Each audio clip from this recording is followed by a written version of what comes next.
Hello everyone, कैसे हैं आप सब। होप सब सेफ होंगे, सुरक्षित होंगे। बजट 2020 में नए प्रोविजन इंसर्ट हुए।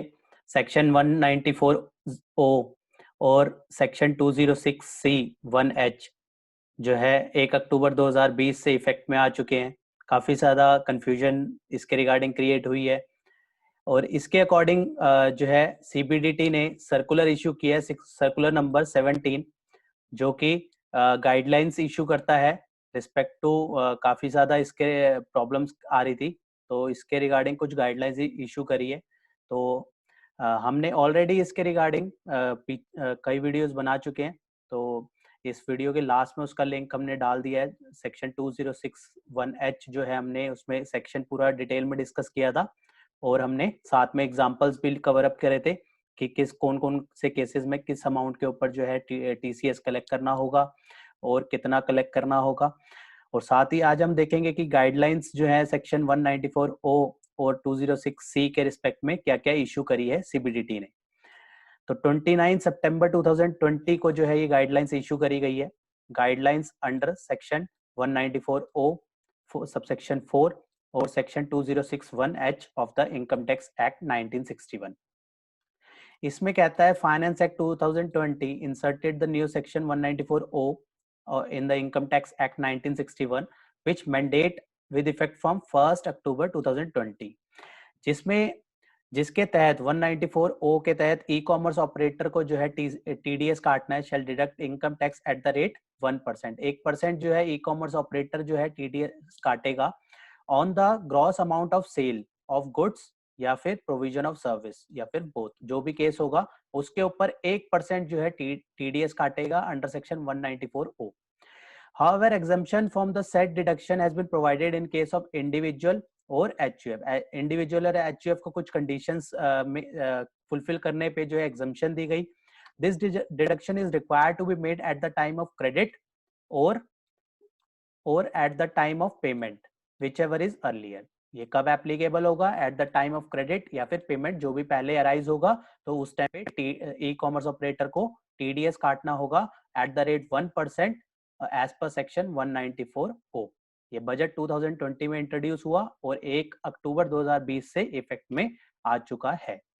फाइनेंस एक्ट 2020 हमने एक प्रोविजन देखा अभी तक 194O। अब हम दूसरे की बात करेंगे 206C1H, जो कि काफी ज्यादा इस टाइम पे चर्चित है। काफी ज्यादा कंफ्यूजन भी क्रिएट हो चुकी है। तो हम अगर फिर भी आपको इस सेक्शन के रिगार्ड में कंफ्यूजन है तो आप प्रीवियस वीडियोस को जो है देख सकते हैं। इस वीडियो के लास्ट में उन वीडियोस का लिंक भी डाल दिया गया है, तो वहां उस वीडियो में क्लिक करके आप रेफर कर सकते हैं। तो अब हम दूसरे सेक्शन की बात करें, subsection 1H of section 206C, जो कि 1 अक्टूबर 2020 से इफेक्ट में आया। ये वाला भी, ये क्या है? Seller receiving an amount as a consideration on sale of goods. ये जो है गुड्स के ऊपर एप्लीकेबल है on the value exceeding 50 lakh rupees. यहाँ पे 50 लाख की वैल्यू एक्सीड करने के बाद जो है टीसीएस कलेक्ट होगा। और किस पे एप्लीकेबल होगा? ये उस सेलर पे जिसकी टर्नओवर जो है 10 करोड़ से एक्सीड करेगा during the previous financial year.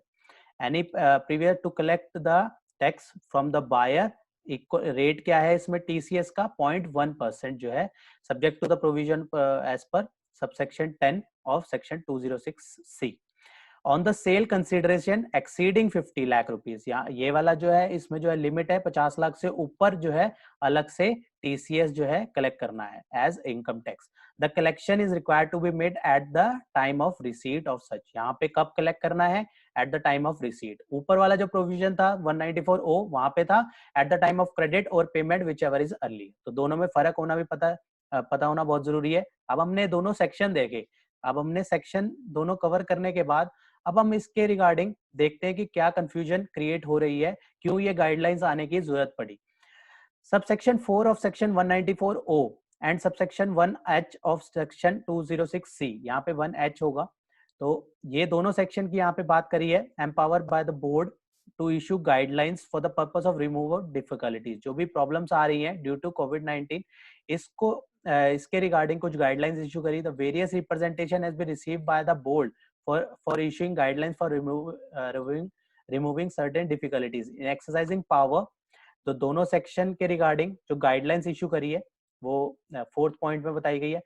4.1 में सबसे पहले जो गाइडलाइन इशू करी है वो करी है in respect to various exchanges. जो एक्सचेंजेस को जो प्रॉब्लम्स क्रिएट हो रही थी, क्या प्रॉब्लम क्रिएट हो रही थी पहले हम ये देखेंगे, फिर क्या गाइडलाइंस इशू करी हम फिर वो कवर अप करेंगे। ये वीडियो थोड़ी लेंदी हो सकती है क्योंकि इसमें काफी सारे जो है गाइडलाइंस इशू करी हैं और काफी बहुत ज्यादा इंपॉर्टेंट है, तो बनिए रहिए लास्ट तक। तो बहुत ही इंपॉर्टेंट है, एक एक गाइडलाइन जो है इफेक्ट में आएगी और कंसल्टेंट को जो है आगे यूज करनी होगी, तो हम वन बाय वन इसको कवर अप करेंगे। 4.1 में पहले कहता है एक्सचेंजेस के रिगार्डिंग में है ये, it is represented that there are practical difficulty in implementing the provision of TDS and TCS as per section 194O and 206C1H in case of certain exchange and clearing corporation। जहां पे problem किसको आ रही थी, exchanges को और clearing corporation को। It has been stated that sometime in these transactions there is no one-to-one contract between the buyer and the seller। होता क्या है कि इनके बीच में one-to-one contract तो होता नहीं बायर और सेलर के बीच में, तो इस वजह से in order to remove such difficulties it is provided at provision of section 194O and section 206C1H shall not be applicable. किसके ऊपर एप्लीकेबल, ये दोनों सेक्शन एप्लीकेबल नहीं होंगे, किसके ऊपर, ट्रांजैक्शन इन सिक्योरिटीज कमोडिटीज, इनके ऊपर एप्लीकेबल नहीं होंगे which are traded through the recognised stock exchange clear and settled by the recognized clearing corporations including the recognized stock exchange, recognized clearing corporation located in the international financial service sector। तो इनके ऊपर transaction of securities या फिर commodity और या फिर वो clearing corporation जो है वो ट्रेड कर रही है, तो इनके ऊपर सेक्शन 194O और सेक्शन 206C1H एप्लीकेबल नहीं होंगे। पहली ये है गाइडलाइन इशू करी एक्सचेंज के रिगार्ड में। इसमें फर्दर कहता है transaction in electricity, renewable energy certificates, energy saving certificate traded through the power exchanges registered according with the regulation 21, तो ये भी कवर अप होंगे। इनकी डेफिनेशन जो है हम रेफर कर सकते हैं सेक्शन 10, सेक्शन 43 और स्पेशल इकोनॉमिक जोन एक्ट 2005 के क्लॉज Q ऑफ सेक्शन 2 में। इसकी डिटेल हम देखने के लिए रेफर कर सकते हैं ये वाले सेक्शंस। अब सेकंड बात आती है एप्लीकेबिलिटी ऑफ पेमेंट गेटवे। अब यहाँ पे क्या प्रॉब्लम आ रही थी कि कई बार जो है अगर किसी ने कोई ऑर्डर किया अमेजोन, फ्लिपकार्ट से, कोई भी ई कॉमर्स ऑपरेटर से जो है ऑर्डर किया, ई कॉमर्स ऑपरेटर को आगे फर्दर टीडीएस काटना है, तो प्रॉब्लम क्या आती थी कि पेमेंट गेटवे अलग ई कॉमर्स ऑपरेटर होता था। जस्ट लाइक अगर हम पेमेंट के पेटीएम के थ्रू जो है अमेजोन की, फ्लिपकार्ट की पेमेंट्स हो रही हैं, तो ऐसे केस में जो है प्रॉब्लम क्या आती थी, दोनों के दोनों ई कॉमर्स ऑपरेटर हैं, तो जो ट्वाइस दो बार जो है हमारी एप्लीकेबिलिटी हो जाती थी सेक्शन 194O की। यहाँ पे इसलिए क्लैरिफाई किया गया कि जो है पेमेंट गेटवे जो ऑपरेट कर रहा है वो वाले ई कॉमर्स ऑपरेटर को जो है टीडीएस 194O का नहीं काटना। तो ये यहाँ पे एग्जांपल दिया गया है कि a buyer buy goods worth ₹1 lakh on the e commerce website. मान लेते हैं ये XYZ एक वेबसाइट है, ई कॉमर्स वेबसाइट है, इसके थ्रू जो है एक बायर ने जो है गुड्स परचेज करे 1 लाख रुपए के। अब वो डिजिटली पेमेंट कर रहा है एबीसी चैनल से, गेटवे पेमेंट है एबीसी चैनल, तो एबीसी अब दोनों के दोनों ई कॉमर्स ऑपरेटर है, तो यहाँ पे यही क्लैरिफाई किया गया in order to remove the difficulty it is provided at the payment gateway will not required to deduct TDS under section 194O। तो हमारे एग्जांपल में एबीसी को जो है टीडीएस की रिक्वायरमेंट नहीं होगी। यहाँ पे लिखा हुआ है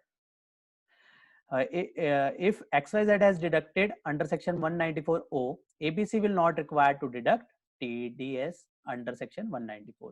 तो यहाँ पे क्लैरिफाई किया गया, दो ई कॉमर्स ऑपरेटर हमारे इस एग्जांपल में हो गए, तो यहाँ पे जो पेमेंट गेटवे है, जस्ट लाइक हमने पेटीएम का एग्जांपल लिया है, कोई भी हो सकता है, तो वहां पे उसको जो है जो पेमेंट गेटवे वाला ई कॉमर्स ऑपरेटर है उसको 194O का कंप्लाई नहीं होगा अगर जो है जो मेन ई कॉमर्स ऑपरेटर है वो टीडीएस काट रहा है अंडर सेक्शन 194। अब हम 4.3 अगला केस देखते हैं जहां पे एप्लीकेबिलिटी ऑफ इंश्योरेंस एजेंट या फिर इंश्योरेंस एग्रीगेटर के ऊपर इनमें इसकी क्या इफेक्ट आया इस न्यूली इंसर्टेड प्रोविजंस का।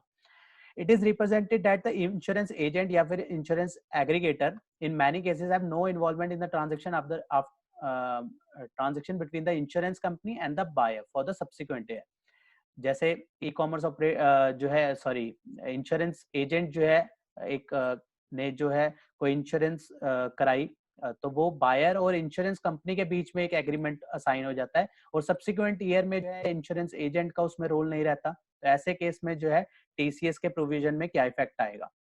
यहाँ पे क्या हो रहा था, it has been represented that the in the subsequent year, first year में तो ठीक था, बट सब्सिक्वेंट ईयर के लिए प्रॉब्लम अराइज हो रही थी। The liability to deduct tax may arise on the insurance agent and insurance aggregator even if the transaction has been completed directly with the insurance company. This may result into the hardship on the insurance for the insurance agent or aggregator. तो इनको problem create हो रही थी। तो इसके लिए क्या किया गया, in order to remove the difficulties, it is provided that in the subsequent year subsequent to the first year, if the insurance agent or insurance aggregator has no involvement in the transaction between the insurance company and the buyer, अगर बाद में further जो है पहले साल के बाद कोई इन्वॉल्वमेंट नहीं है जो है इंश्योरेंस कंपनी और सॉरी इंश्योरेंस एजेंट के बीच में, तो ऐसे केस में he would not be liable to deduct TDS under section 194O। तो उस केस में जो है TDS under section 194O की लाइबिलिटी नहीं आएगी। However, insurance company shall require to deduct TDS on the commission payment। जो नॉर्मल प्रोविजन के हिसाब से जो इंश्योरेंस कंपनी को TDS जो है काटना होता है on the income of the insurance agent, वो तो इफेक्ट में रहेगा। फर्दर 4.4 में अगर हम बात करें, calculate the threshold for the financial year 2020-21। Most important problem जो कि अराइज हो रही है कि हम थ्रेशोल्ड लिमिट की जो है कैलकुलेट कहाँ से करें। 194O में भी जो है 5 लाख की जो है एक जो है बेनिफिट दिया गया है, बट और जो है अगर हम बात करें 206C1H की, वहां पे भी जो है 50 लाख के बाद जो है टीसीएस की एप्लीकेबिलिटी आती है। तो वहां पे जो इस वजह से जो है अमाउंट से रिलेटेड भी क्वेरी काफी ज्यादा रेज हो रही थी। तो इसके रिगार्डिंग क्या problem I, since both section 194O and 206C1H of the act would come into effect from 1st October 2008 year. Mid of the year में दोनों प्रोविजन आए हैं, इफेक्ट में आए हैं। It is requested to clarify how the various threshold specified under this section shall be computed. किस तरीके से जो है हमें थ्रेशोल्ड कंप्यूट करनी पड़ेगी, whether the amount is required to be deduct और collect in respect of the amount receive before 1 October. जो 1 अक्टूबर 2020 से पहले का अमाउंट है, first half year of the financial year 2021, उसको भी कंसिडर किया जाएगा या 1 अक्टूबर के बाद के अमाउंट को कंसिडर किया जाएगा। तो यहाँ पे इसके रिगार्डिंग क्लैरिफिकेशन दी गई।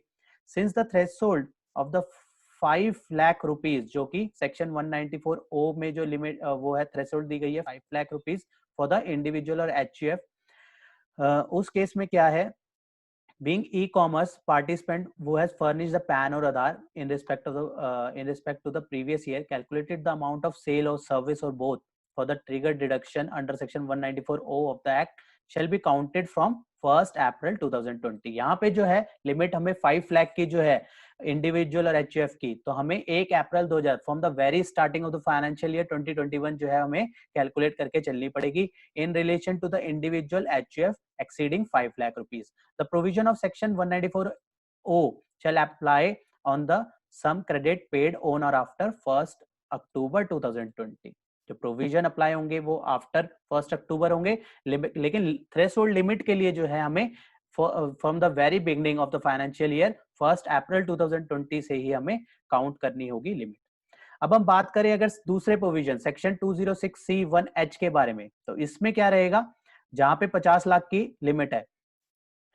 On the act apply on the receipt of sale consideration, provision of subsection shall not apply on the sale consideration received before 1st October 2020। यहाँ पे जो है हमें 50 लाख से जो है जो वैल्यू है उसको 1 अक्टूबर 2020 से पहले के ऊपर जो है टीसीएस कलेक्ट नहीं करना।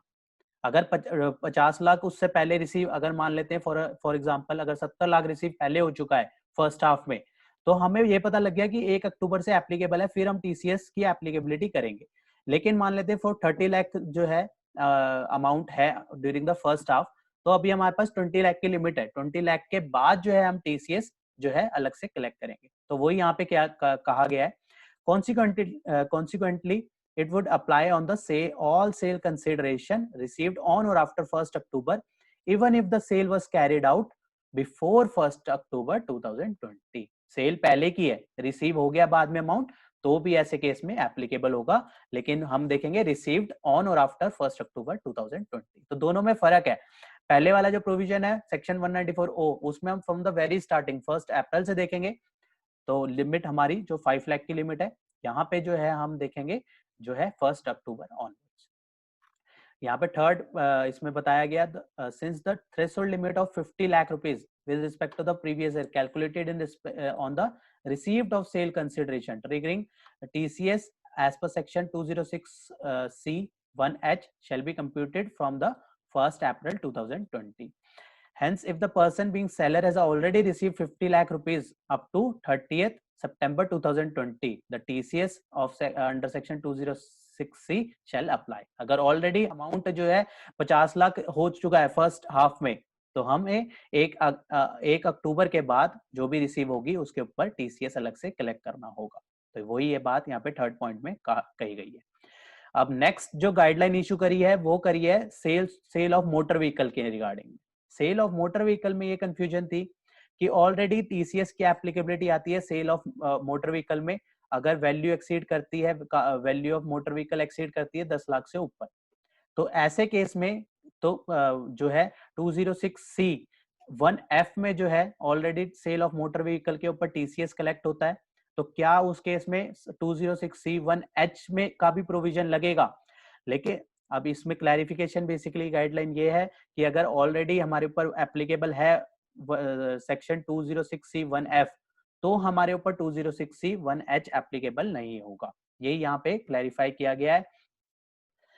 अगर इसको हम शॉर्ट में देखें, in this regard it may be noted that the scope of section 1H and 1F are different. दोनों के दोनों जो हैं different sections हैं. While section 1F is being based on the single sale of motor vehicle. Single sale में हम देखते हैं कि वैल्यू जो है उस मोटर व्हीकल की 10 लाख से ऊपर है कि नहीं है तो उसके ऊपर टीसीएस कलेक्शन की लायबिलिटी आ जाएगी, एल्स अदरवाइज नहीं आएगी. और 1H की अगर हम बात करें तो वहां पे हम एग्रीगेट देखते हैं कि 50 लाख की जो है aggregate value during the financial year हो गई है कि नहीं हो गई. इसलिए दोनों के दोनों प्रोविजंस अलग अलग बात करते हैं.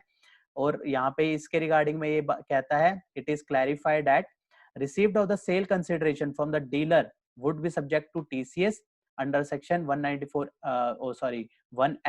of this act if the sale is not subject to 1F. अगर 1F की applicability नहीं है तो जो है 1H इफेक्ट में आएगा. अदरवाइज अगर 1F में ऑलरेडी TCS कलेक्ट हो रहा है तो 1H इफेक्ट में नहीं आएगा. तो यही यहाँ पे बताया गया. In case of sale to the consumer received of the sale consideration for the sale of motor vehicle of the value exceeding 10 lakh rupees or less to the buyer would be subject to the TCS under section 1H of section 206C. तो यहाँ पे जो है subject to the provision of 1H हो जाएगा अगर already 1F में TCS collect हो रहा है.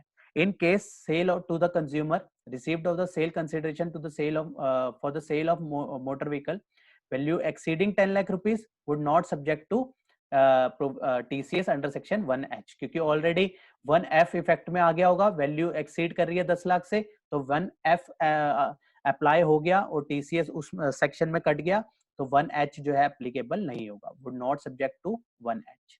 तो उस केस में 1H एप्लीकेबल नहीं होगा. नेक्स्ट जो गाइडलाइन इशू करी है वो है सेल्स रिटर्न डिस्काउंट और इनडायरेक्ट टैक्स. मोस्ट इंपॉर्टेंट, बहुत इंपॉर्टेंट है ये वाला पॉइंट भी. इसमें क्या प्रॉब्लम आ रही है कि 50 लाख की जो लिमिट है उसमें हम सेल रिटर्न को एडजस्ट करेंगे कि नहीं करेंगे. अगर हम फॉर एग्जांपल अगर हम मान लेते हैं कि जो है 55 लाख की जो है वैल्यू हो चुकी है और उसके बाद 6 लाख की जो है सेल रिटर्न हो गई तो हमारे नेट जो है 49 लाख का अमाउंट आया. तो 49 के को कंसीडर करेंगे या हम 55 को कंसीडर करेंगे. सेकंड पॉइंट ये आता है कि वैल्यू जो है हमें इंक्लूडिंग जीएसटी देखनी है या एक्सक्लूडिंग जीएसटी देखनी है. सपोज 45 लाख जो है वैल्यू है एक्सक्लूडिंग जीएसटी और उसके बाद उस ऊपर जो है 18% जीएसटी लगने के बाद जो है 50 लाख से एक्सीड करती है वैल्यू. तो हमें क्या उस केस में प्रोविजन जो है 206C1H जो है एप्लीकेबल होगा या नहीं होगा। ये भी बहुत ज्यादा जो है इंपॉर्टेंट पॉइंट है। तो इसके रिगार्डिंग क्या कहा गया, it is requested to clarify that whether the adjustment is required to be made for the sale return, discounts or indirect tax including GST for the purpose of collection under section 2061H. It is hereby clarified that no adjustment on account of sale return, discount or indirect tax including GST is required to be made. कोई भी adjustment नहीं होगी cell return की, discount की और GST inclusion की। इसका मतलब हमें जो है वैल्यू जो है हमारा, जो हमने जो पहले एग्जांपल लिया उसके हिसाब से 55 लाख थी और 6 लाख की रिटर्न थी, तो 49 नेट फिगर आ रही थी, लेकिन जो है वैल्यू एक्सीड कर गई तो 55 वैल्यू जो जैसी एक्सीड कर गई तो हमारे पास उन केसेस में एप्लीकेबिलिटी आ जाएगी। और अगर हम बात करें जो हमने सेकंड एग्जांपल लिया था कि 45 के ऊपर जीएसटी लग रहा है, तो हमें जो है वैल्यू इंक्लूडिंग जीएसटी कंसीडर करनी है। तो ये भी बहुत इंपॉर्टेंट पॉइंट है क्योंकि काफी ज्यादा कंफ्यूजन क्रिएट हुई थी। Last but not the list इसमें है कि fuel supply to the non resident, इसके ऊपर 206C1H की क्या एप्लीकेबिलिटी रहेगी, तो इसको भी क्लैरिफाई किया गया। It is requested to clarify if the provision of section 206C1H shall apply to fuel supplied to the non-resident airlines at the airport of India। क्या इनके ऊपर एप्लीकेबल होगा section 2061H?